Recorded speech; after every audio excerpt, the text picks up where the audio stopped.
What's going on, guys? Fuck the goddamn intro. My name's Daniel if you guys are new to the channel. What a Miami Dolphins victory. Did you guys just watch that game? I will be posting this video on Sunday morning, but this is a recap right after, probably 30 minutes after the results of Saturday night's Miami Dolphins victory over the Las Vegas Raiders. But guys, quickly before I get into this video, I wanted to mention, please leave a thumbs up and subscribe to the channel for more Dolphins content throughout the year. Have been doing it, will continue to do so, hopefully if we get into the playoffs. And let me start off by saying, and I know I've said this throughout multiple videos, but I'm gonna get right into the segment and basically start off by saying that Brian Flores is a goddamn gangster. Why is he a gangster? He pulls our starting quarterback, our future NFL quarterback, Tua Tagovailoa, and he says, I don't give a shit. We need to get this dub to make the playoffs, or even contend to make the playoffs. Even winning the next 2 games is the most important thing in this season. And he pulls Tua Tagovailoa, starts Ryan Fitzpatrick, and Chan Gailey opened up the playbook for Ryan Fitzpatrick, and Ryan Fitzpatrick was Ryan Fitzmagic. Like, look at this goddamn throw.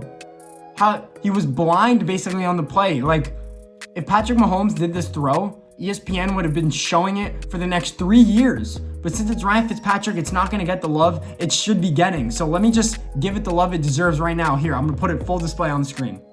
Just enjoy this throw. Like, Ryan Fitzpatrick is a straight G. With 19 seconds left, you're telling me the Raiders wanted to play cover 2? Ryan Fitzpatrick is a smart quarterback. He went to Harvard. So if the defense is actually not capable of putting up any stops, Ryan Fitzpatrick will exploit them 100%. They played cover 2. Ryan Fitzpatrick saw vulnerability on the sideline. Why? I don't know. We had 19 seconds left. Why the hell are the Oakland Raiders playing cover 2? Las Vegas Raiders playing cover 2 makes no sense. He ended up getting a miraculous throw off to Matt Collins that stepped out of bounds, perfect timing, roughing the passer, and it ended up guiding us to the 26-yard line after we started off at the 25 in one play. Like, if you guys needed a more clutch win in any situation, for this Dolphins team, who is literally a family, I love the way this team plays. I honestly felt bad that we were going to lose on a field goal to the Las Vegas Raiders when they truly did not deserve to win. And I know Tua Tagovailoa did not play well, and I'm not going to blame Chan Gailey, but I am. And I know I'm really happy over this dub, but Chan Gailey, he clearly does not open up the offense when Tua is in the game. He does not trust Tua, which doesn't really make sense because Tua is kind of the protector of the ball. Ryan Fitzpatrick is more of that gunslinger. And I know that Ryan Fitzpatrick makes stupid interceptions, but he gives his playmakers a chance to make a play on the ball, and that is what you want, especially in crucial times. In times where it might cost you the game, it also will win you the game. And this is when Ryan Fitzpatrick is officially at his peak, when Fitzmagic is actually balling out and he's not turning the ball over. He's literally a top 10 quarterback, and I'm not even capping at all. Like, I'm not wearing a hat or anything. I swear he's a top 10 quarterback when he's not turning the ball over. Tua Tagovailoa and Chan Gailey needs to get on the same page, and they need to open up the playbook for Tua, because if he's going to continue to start the season and play against the Bills, and eventually if we do win against the Bills and play in the playoffs, he actually needs to get experience, but good experience. He needs to learn what throws he can make and what throws he cannot make. It's that simple. What a dub. I can't believe we actually won. The last literally 3 minutes of the game was more exciting than any other game I've seen probably this whole season. Where should I start off with? The bullshit ass pass interference from Byron Jones?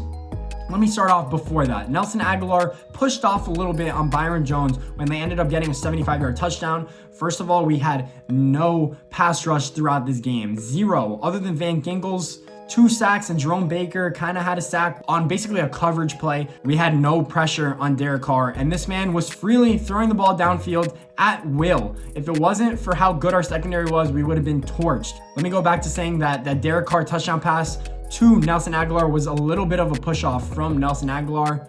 Byron Jones, even though he should have continued to run him down, or at least make the tackle and make him be down at what, the 45-yard line, the 40-yard line, that should have been worst case scenario. But instead, Bobby McCain could not catch him in open field, and as you guys know, it's impossible to make an open field tackle like that, so don't blame Bobby McCain. And then shortly after that, Ryan Fitzpatrick came in, and Myles Gaskins took a pass to the crib. Myles Gaskins has top end speed for a running back. We should be utilizing him more in open field and in the passing game. I don't know why we're not doing that more often. He is very versatile and probably our second best pass catcher as a running back other than Mike Gesicki right now. Like, Who's second without Devontae Parker? We have no pass catchers. Jakeem Grant can't stay healthy for more than 2 quarters on the field. And I'm sorry, I love Jakeem Grant. He's a big play whenever he touches the ball, but he barely touches the ball because he can't stay on the field. And what's the best ability in the NFL? Availability. So let me guys tell you by saying that we need more wide receivers coming out of this draft, and I'm gonna say it 5 times, 7 times, 10 times before I stop saying that we actually need to draft a wide receiver. But after that Myles Gaskins play, we were blessed that we got up 1.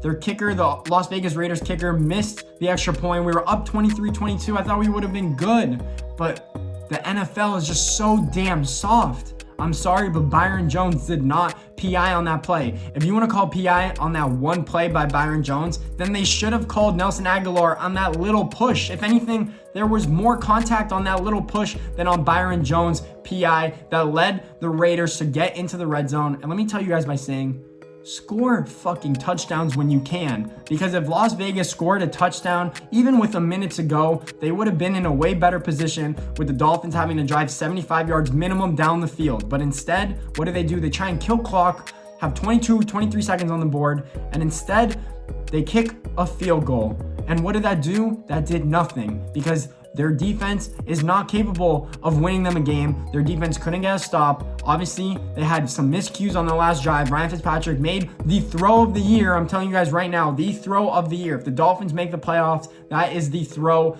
of the last 5 years for the Dolphins since 2016, when we had a magical run and also played really well down the stretch with literally no one. Ryan Fitzpatrick led this team. Jason Sanders has been one of, if not the most clutch kicker in the league this year.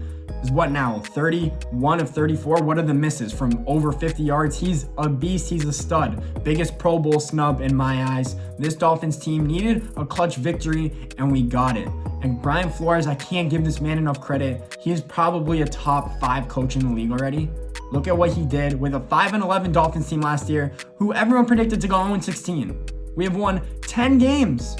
We've won more games than a lot of really, really good teams. And it kind of sucks that this is the year where in the AFC that every team has to have 11 wins virtually. Like if Baltimore gets in with 11 wins, we'd be 10-6 and not have a postseason berth, which would suck, because most years a 9-7 record, especially with 7 teams in each conference, should do it. But other than that, this Dolphins team had a huge win. Next up is Buffalo, and we need to come up more clutch before Tua Tagovailoa. You guys have to open the playbook for him. Like, I understand he might not have a full grasp of the playbook and you guys don't give him freedom at the line of scrimmage, but give it to him. Show what he could do. He's gonna need some experience down the road as it is. Just give it to him right now. This is a must-win game against the Buffalo Bills. We have to win this game, and hopefully they have nothing on the line and they bench Josh Allen. Who knows what happens? I would anticipate a win this week. Let's go Bills if that's the case, but we'll see what happens with this Dolphins team. But fins up, baby. Let's go. Let's beat the Bills next week. I'm actually so excited to see what happens. Guys, don't forget to leave a thumbs up if you guys enjoyed this video and subscribe to the channel. Let's go. Let's fucking go.